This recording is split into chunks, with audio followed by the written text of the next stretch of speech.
Okay, on today's how-to of the day, we are going to be repairing a very common problem, which is the fuse box that houses the bonnet cable breaks due to people incorrectly pulling the cable.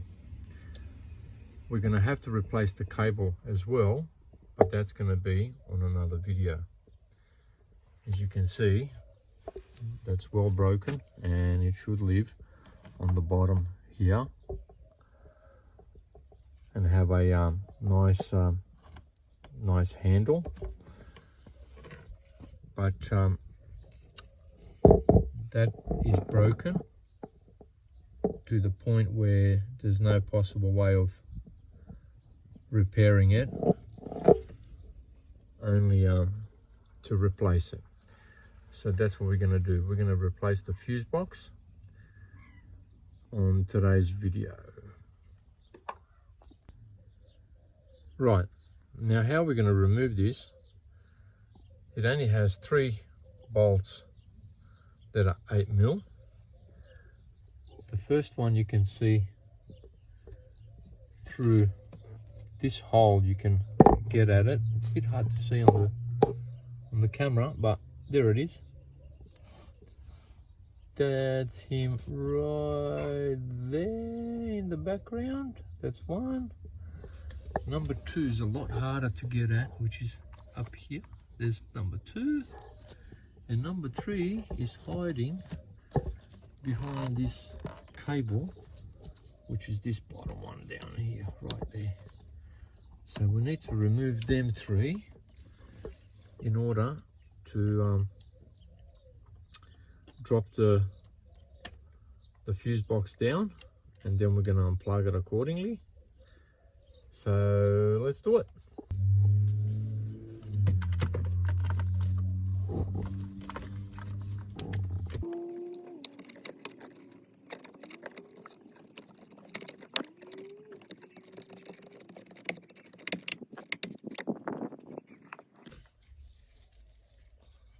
One down, 2 to go.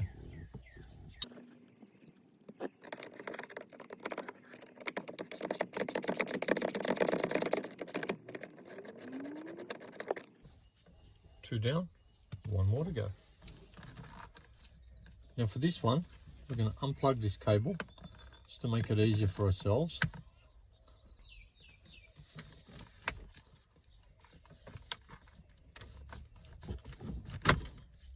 There we go. And now, lucky last.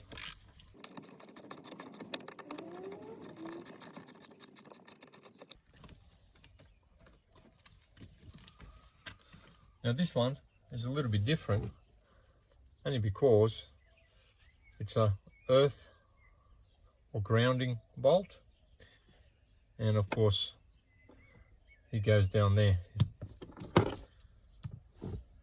Right, now let's pull him down and unplug him.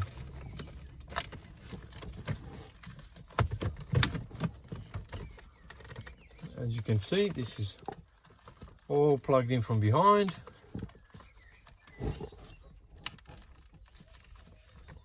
And we have to unplug it all. 1, 2,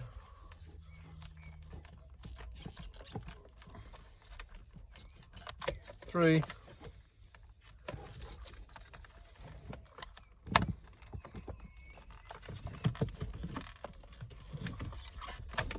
4, 5, and we have to get this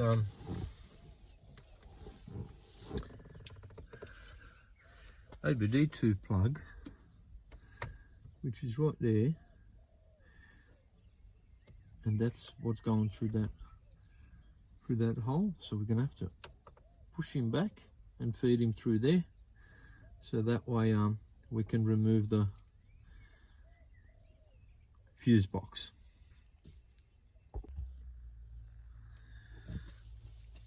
For the OBD2 plug, just going to need a little screwdriver just to squeeze in the little tabs to the side. So there goes one. There we go. That's all there is. And now we're going to have to feed that through there. Now, if this was a Falcon, a BA or a BF Falcon, this OBD plug would live in here. So although they are identical fuse boxes, the OBD plug doesn't live up there, it lives here. But on the Territory, it lives up there. I don't see why you couldn't leave it there if that's what you wanted to. However, I think it's a much easier proposition to have it where it should be. So what I did before, press the tab, she's out. Now we're going to have to make sure that our new fuse box is identical to this one. Now, what we have to be careful of, that we make sure that both fuse boxes have fuses in the correct spots. The one on the right is the old fuse box, and then the one on the left is the new one. The new one is missing this fuse here, and it's also missing the 15 ampere that belongs there. So before we install it, we're going to put that there just in case we get sidetracked and we forget to do it at a later time. So we'll do it right now, that way we don't forget it later. Okay, now these square fuses are a little bit difficult to get out at best of times. I suppose if they didn't have these tabs on the side, it would be much easier. But in saying that, this is how I do it. Apply a bit of pressure from underneath the screwdriver just to give him that little bit. There we go, done. That's him. And here should live, oops, he should live here, just like that. And we'll take the fuse removal tool, and we're going to remove this 15 ampere that's missing on the other side. There he is there. Seems to be in good condition. So we'll just pop him in there, just like that. And now we don't have to worry that we have forgotten.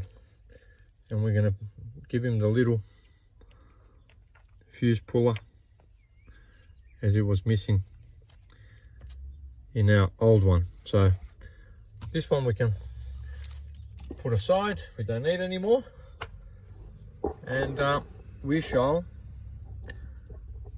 connect the new one.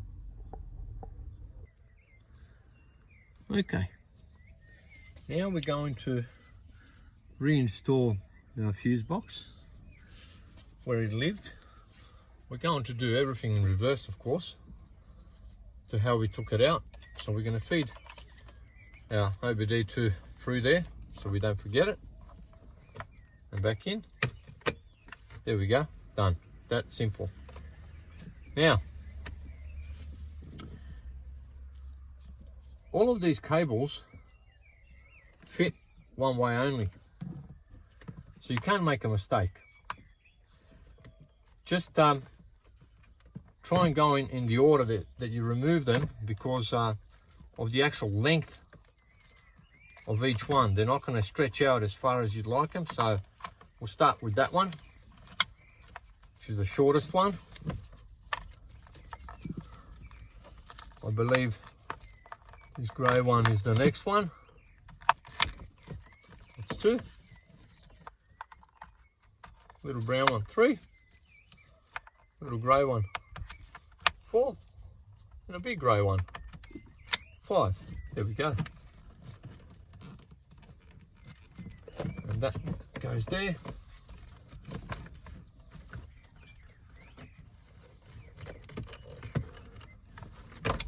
Now we just got to make him sit in his spot, which is roughly there. Now to make our life a little easy, we'll put this bolt in so that way it sort of holds it in the vicinity where it needs to go.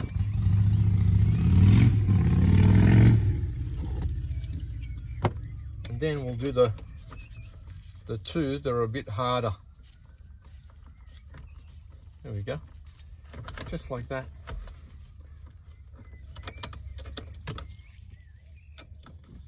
Just like that. Okay. Now, the top 2 bolts I did off camera simply because they're quite fiddly and took a bit of time to do. This is the last one, which is the earth one. I will do that one on camera. I need to remind you, make sure you do it as it's your earth strap, and to make sure that you don't forget to plug this cable, as your car will never start if you do. For today's how-to, that's in essence all you have to do to be able to install a bonnet cable where it belongs and to be used as it was intended, rather than this nonsense that people would just rather get pliers and whatever else and make a mess of things and struggle to open the bonnet. But the replacement of cable will be a video for another day, as it's a quite tedious and lengthy process. So thank you very much for watching, and we'll see you next time on How to Pete.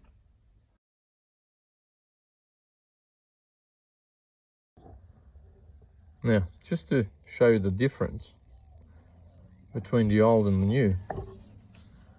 The old one, this is what I've been referring to. That mounting point there is broken. If you have a look on this one, they're nice and square, and sadly, because of those 2 little tabs, your bonnet cable can no longer sit there. I suppose it's a very poor design, but nevertheless, if the cable was used properly, they wouldn't break.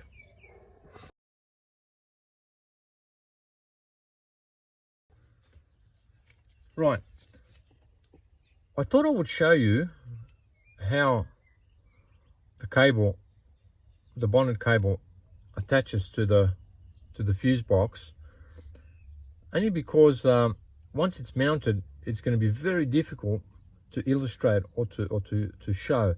So what I have here is what the actual cable handle looks like. The cable has been cut off, but I only want to show you how it fits in there and what it does. So in essence, it just slips in there like so,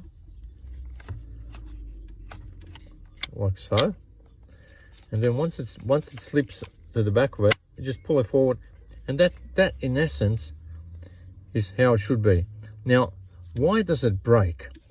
Well, most people just grab it with 2 fingers underneath there and they pull for dear life, and that's the end of it. If you pull for your dear life just like that, it's going to break every time.